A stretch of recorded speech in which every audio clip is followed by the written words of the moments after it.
Right, what's going on, guys? Mazda Monday. I'm extremely tired right now.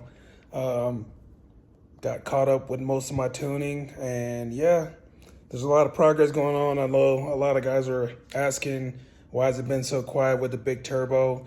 We're making so much progress right now. We're just trying to get to the finish line.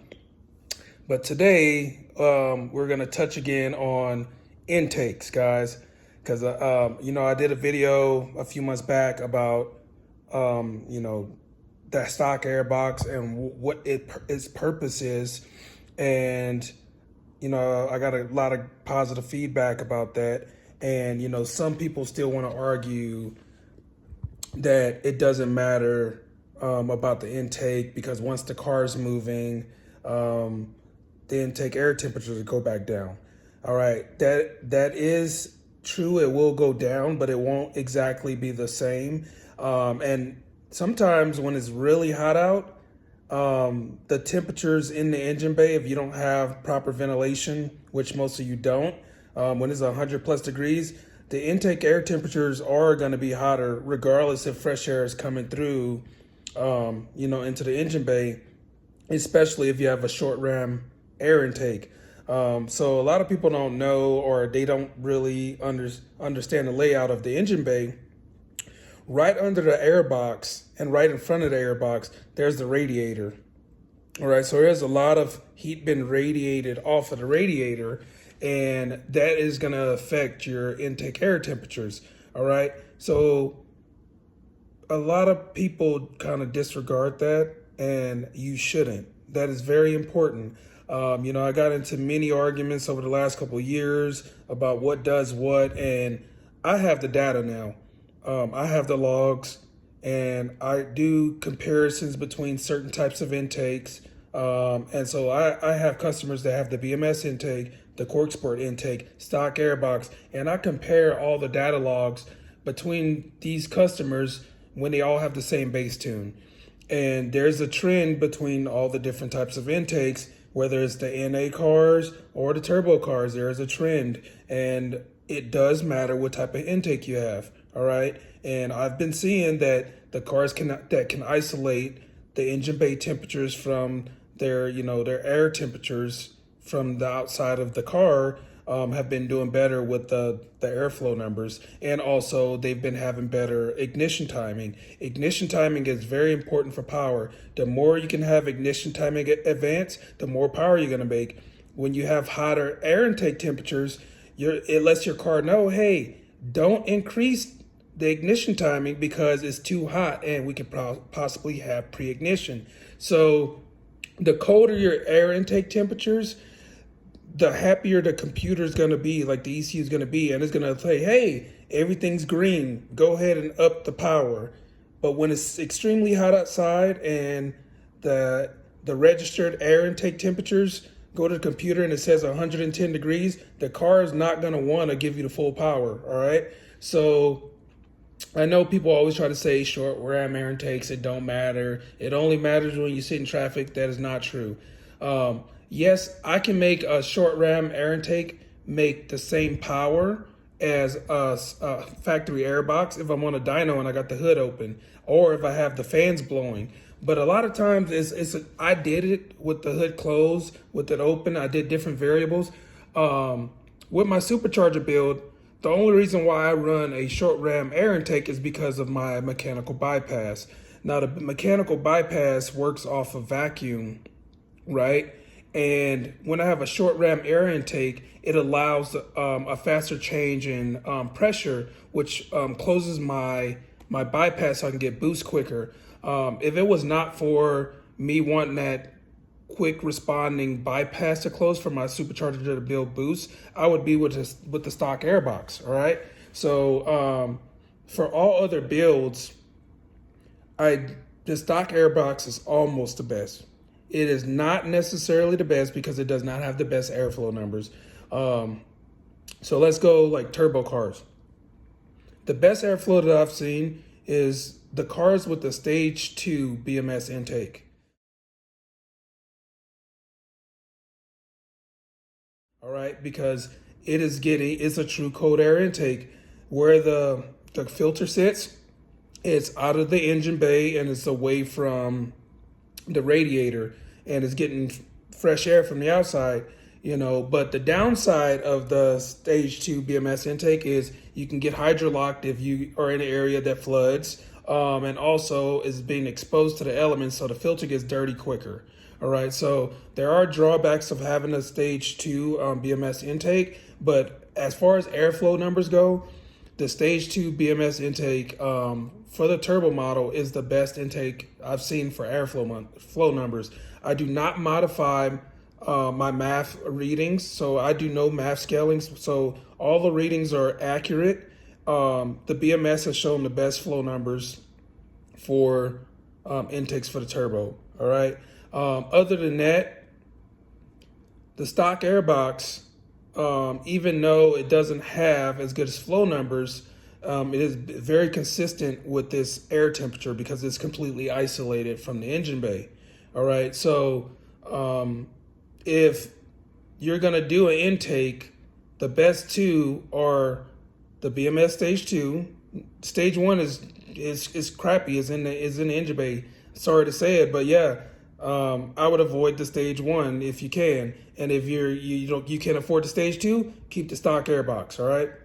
So the stock airbox flows a lot, guys. I don't think you guys realize how much the stock airbox flows.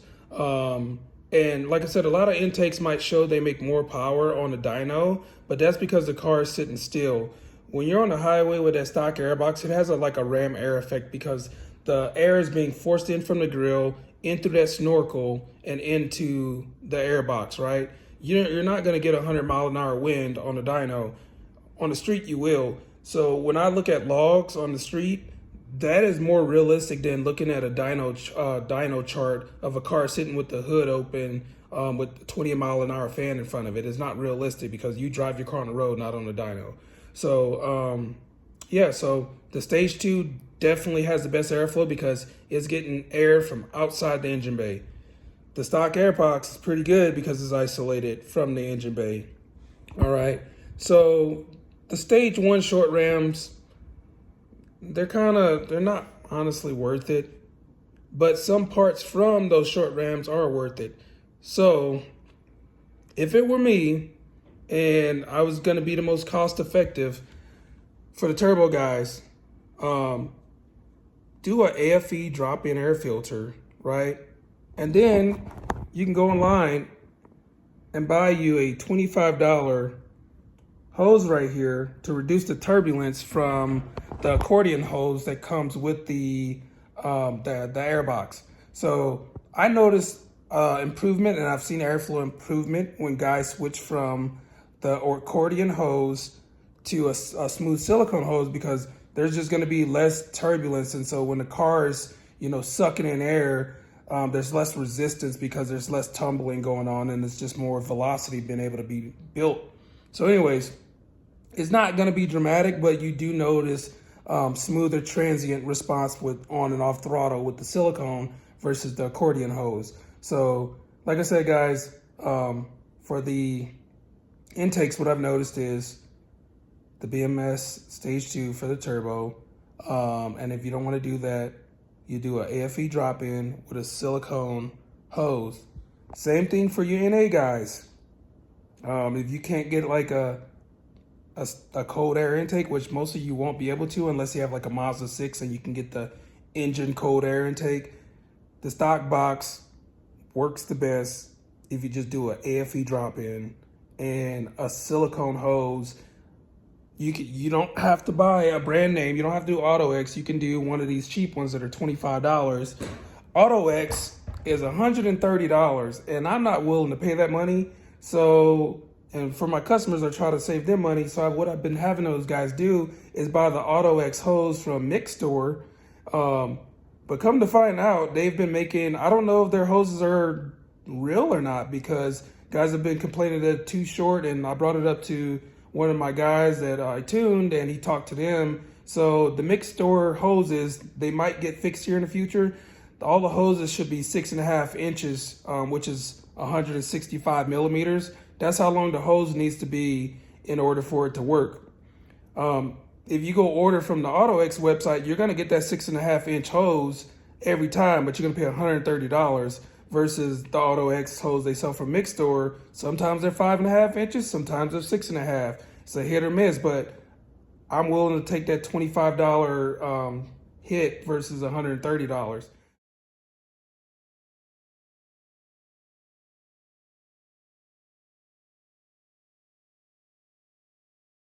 Now, so for some cars like the ND Miata, you don't have an option besides Autoexe.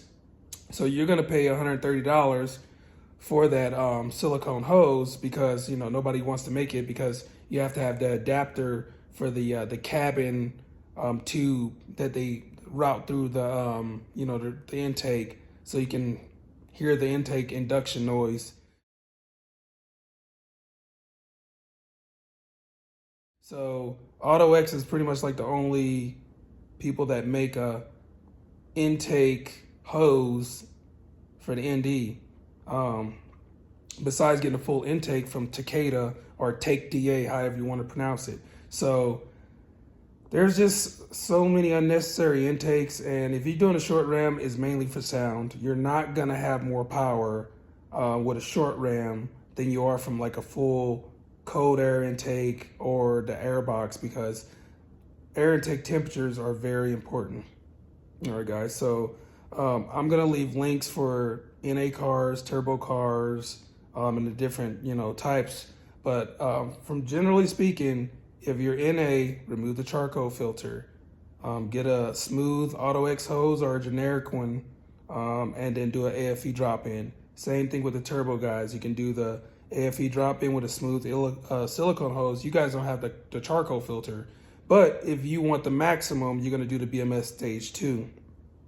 Unfortunately, that is what it is, guys. And I'm gonna show you why in my software how this works, because a lot of people want to call BS when I say the airbox is better. This is a very important table because as it's getting hotter outside, I know most of you notice how your car feels slower, and that's because there's a ignition timing compensation table. So when it's hot, your car will pull power to protect itself, right? And here, I'm gonna show you this table and I'll just, kind of go over it with you guys. All right, guys, so what you're looking at right now is a table that controls power and protects itself based on temperature, right? So you got your coolant temperature at the top. Normally you're gonna be between 80 and 100 on a typical hot summer day. 100 degrees is about 220 Fahrenheit, I believe, or something in there. And then you got your temperatures over here, which around 40 degrees, Celsius, around 90 degrees Fahrenheit or whatever. So as you're looking at this, normally your the coolant operating temperature is going to be between 80 and 90 Celsius, right? And then your intake temperature is going to be somewhere between 30 to 50 Celsius, right? So, and then the important thing is, this is always going to sit where it is for the coolant temperatures, but this is going to change. So on cold days, if your coolant temperature is in between that 80, 90, on a cold day, if you're getting like 20 degrees Celsius, your car's not pulling timing, right? So if you're at 80 C and 20 degrees Celsius, your car does not pull any ignition timing, right? All right, that's normal.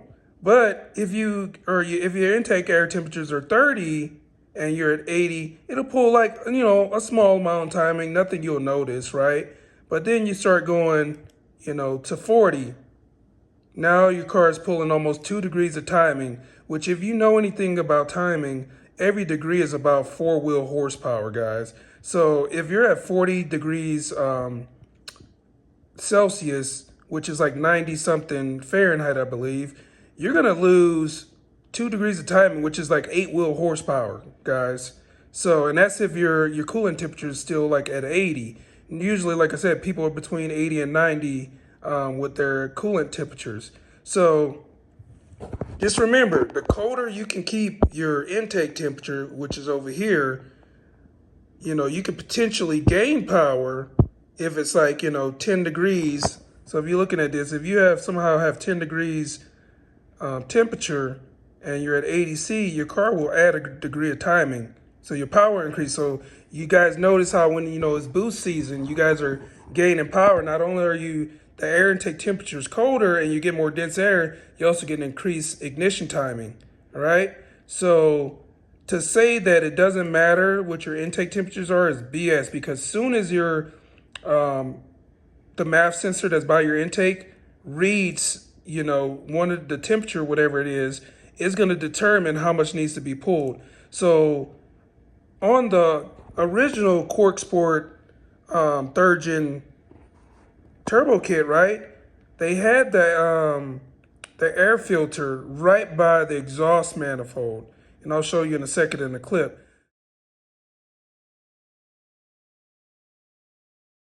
But the intake air temperature was getting between 40 and 50, right?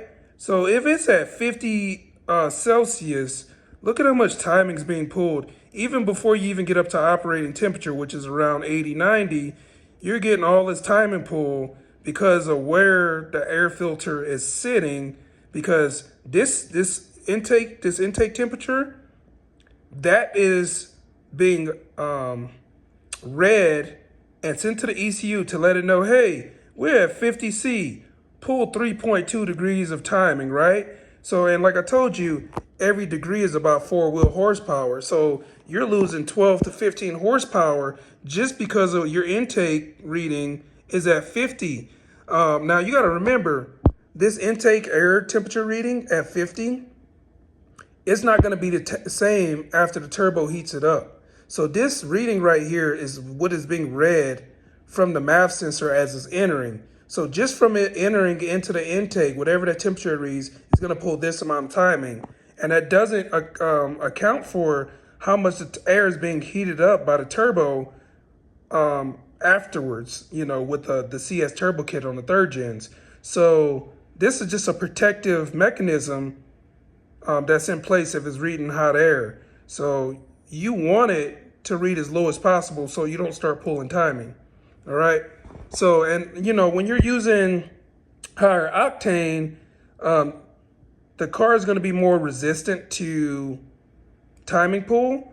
So typically what you can do, if you're using race gas, so these tables can be changed, right?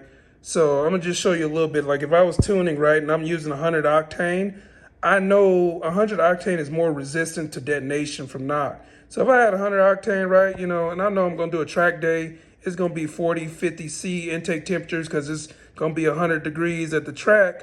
And I know I'm on 100 octane. I can come in here and, zero this all out, because I know it won't detonate even at, 100 at 100 degrees because I'm running 110 octane or whatever, and I can lower that and help out with this. Just zero all this area out.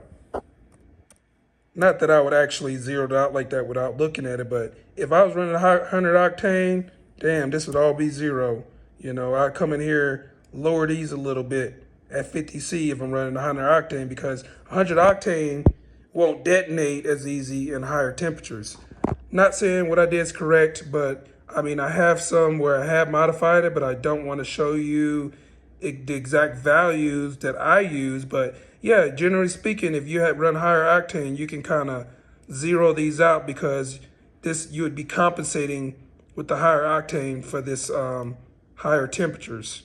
So just want to kind of show you if I did have higher octane, I would, zero some of that stuff out. But yeah, there's that. And I'm not going to save that, but just want to show you that's for the compensation of air intake temperatures versus coolant temperature. Yeah, that's pretty much it. Just something simple. The air intake temperatures are very important, guys, like I was saying. And if they weren't important, Cork Sport wouldn't have moved their third gen turbo kit air intake from right in the rear of the motor by the exhaust manifold to more up front away from that heat.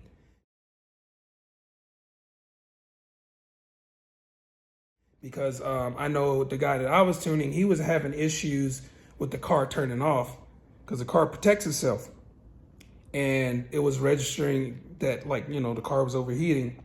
It moved the air intake towards the front of the car, and guess what? The car stopped shutting off because guess what? It's within the limits of the air intake temperatures, because they got so many safeties. I leave it on, but because they moved that air intake from the rear towards the front, his car no longer shuts off when he's coasting. That was like the last issue I had with the car, and I don't want to remove all the safeties. And so, yeah, I'm glad Cork Sport realized that was an issue. They fixed it. So that's one thing about Cork Sport. They get enough complaints, they resolve the issue. So all the BS about air intake temperatures don't matter on the short ram, that's BS, because there's tables in here that will pull power from your car if you don't have good, you know, air intake temperatures. So that's why Cork Sport now has the airbox for the NA cars. If you want the sound, get the short ram air intake with the airbox, guys. And I know a lot of you guys are making your own boxes. Just remember, the radiator is in the front of the car, and if you're gonna cut a hole in the box because you want to hear sound, you want that away from the radiator and the motor. So doing it on the side, where like how Cork Sport has it open on the side, that's gonna be the coolest area to have an opening for all the cars, because it's away from the radiator. Because if you have the bottom open, the heat will radiate from the radiator. If you have that side open over there by the engine, you're gonna get all that heat, you know. So if you're gonna do an opening on the airbox, or just keep that one section open that's towards like the headlight and the bumper, your panel, you know, your quarter panel. So that'd be the best place to do it.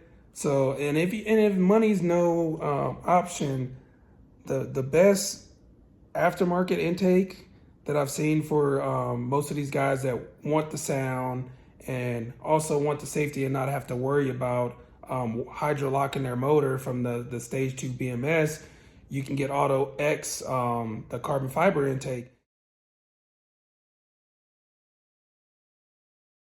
If money was no option, I would have that carbon fiber air intake. It's just not feasible because I'm really not going to gain any power from it. But Autoexe has a full carbon fiber airbox. It's not completely sealed, but it has all the spaces that you want sealed to block the heat from the engine bay. But it has openings that allow you to put extra air in there from like an extra ram air intake. But it also utilizes the snorkel of the stock airbox. So if you guys want the sound and the power, the Autoexe would be the way to go. It's just way more expensive. They have an Autoexe version for the turbo model and the NA models, but it's really not cost effective. Me personally, I wouldn't spend $300-400 on an airbox on the intake, guys. You can literally go buy a $25, $30 hose and buy a $50 drop-in air filter and get almost the best results possible. They're going to be the most consistent results, and you're going to have to do less maintenance because the filter will not get as dirty as fast. That's just my take on it, guys. Just want to keep this video short, kind of show you guys in there. There's other tables for the intake and stuff like that, but I mean, I'm really just trying to do you guys justice and not try to have you guys lose all your money. So that's it for intakes. Short video today. The next video, you know, we're going to talk about exhaust. So because I got so much heat for exhaust when I was talking about air velocity and all this, turns out I was on the money. I was right about it. I've been testing all that stuff, and even on the dynos, man, exhaust is important, and you can go too big. Turbo models, it's really hard to go too big. You do gain power.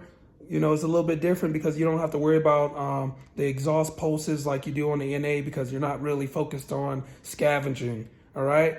And so because of that, our next video next week, since we talked about intakes this week, we're going to talk about exhaust and what happened, how I got kicked out of a group because I was telling the truth, but I had no scientific evidence whatever. But let me show you this. So I have this nice, beautiful LP downpipe that I'm gonna get installed on the customer's car. I currently don't have a 4th gen turbo, so what I'm gonna do is I'm gonna show you guys if it's actually worth it on a customer's car. So I have a customer who still has stock tune on his car, and it's stock downpipe. And what I'm gonna do, we're gonna do logs with the stock downpipe, stock tune, see what the car does, and then I'll probably throw a tune on the car, see what it does with the stock downpipe. Then we'll flash back to stock, do a run with this beautiful LP downpipe. Man, this is quality. So a lot of guys are switching over to the downpipe because it just physically, it does everything you need it to. Like, doesn't have many bends. The transient flow is just, it's as good as it's gonna get for a downpipe, and it's catted. And apparently, you know, this one doesn't have a cell so far. You know, everybody's complaining about the cell. This one is a non-cell downpipe. All right. So we'll have more information on this next week. We're gonna do before and after logs, tune, no tune, see what improves. Mainly on a stock turbo, you're just gonna notice the improvement in torque, because you know, really the downpipe isn't limiting the stock turbo. It's just the size of the wheel and the heat. But it's going to be really interesting to see the flow characteristics with the downpipe on the car before and after. And we'll get all the data for you guys. And then, yeah, maybe we'll throw it on the dyno. But I care more about flow numbers and times. But yeah, that's it for that, guys. One other thing, guys, before I go. As I've told you in other videos, I don't have much time. If you guys are interested in my tuning service, you know, reach out to me via email and I'll take care of you. If you guys are like interested in like car parts and, you know, other things like that that don't pertain to my tuning service, you know, leave the comments in the YouTube video and I'll get back to you. There's too much clutter right now in my inbox for tuning, and I want to keep my email stuff for my customers, my paying customers. I don't mind helping you guys out, but that the people who are emailing me, they're priority, and I don't want to be in there trying to answer questions about where to buy intake or spark plugs. That's why I do these videos, so you guys can have the information here. And if you got a question, if I don't answer you right away, there's probably somebody in the community that's going to be in the comments that can answer the questions because I answered it for them. So me doing this YouTube, honestly, I would prefer you to ask your questions in here because this is going to help me out, reach more people. So if you guys have questions, comment in my YouTube videos. Leave the email stuff for tuning. That's what I do. I'm a tuner. I do this stuff to help the community out. And there's a big community of guys, and there's a lot of people who watch my channel that actually help me out. You know, I got customers coming back to me after I made the spark plug video, showing me how the spark plugs weren't gapped correctly from the factory. So so guys, double check your spark plugs. I love to be corrected, and like if there's information you guys can teach me, you know, reach out to me in the comments, tell me something I didn't know. I love to learn. I'll share that with everyone else. But yeah, guys, I want to keep my email for my paying customers. I don't mind answering you guys questions. You know, it would be nice if you do that here, so it'll help my video trend more because I'll be getting more comments. So let's keep the community open in the comments, guys. Thank you for all your support so far. I'm trying to keep up with tuning. It's very hard right now. My website isn't up. Still don't know if it's ever going to be up because I'm like honestly at a comfortable volume of customers where I don't want to increase it. Maybe once I get a good system down that I can teach someone, I'll launch that website. But yeah, guys, got a lot of content coming. Weeks, like I already got the next 4 to 5 weeks planned of content. Like I said, we got the exhaust videos next week. We got more big turbo content coming. Yeah, well, and like I said, if there's something you guys want to know or see, just let me know. So thanks guys. I'll leave intakes down here for you guys to look at if you're interested for certain builds. Like there's not much for each car. Like I can leave links for each type of car, but the basics, like, you know, just get your AFE, use Google search. You know, I know you guys want to ask me over and over for links and stuff like that, but I'm finding these links on something available to all you guys, which is Google. So AFE drop-ins, guys, Autoexe silicone hose, get it from Autoexe if you want for 130, or you can take a risk on Mikstore and get it for 25, 30, or AliExpress. And then that's it. So I'll leave a couple links for silicone hose for the ND guys, because it's hard to find those. You can only get it from Autoexe. And, you know, I'll do the Mikstore link, even though sometimes they're hit or miss. You can go to Autoexe. And then for you guys with AFE, just go search your model, find your AFE drop in.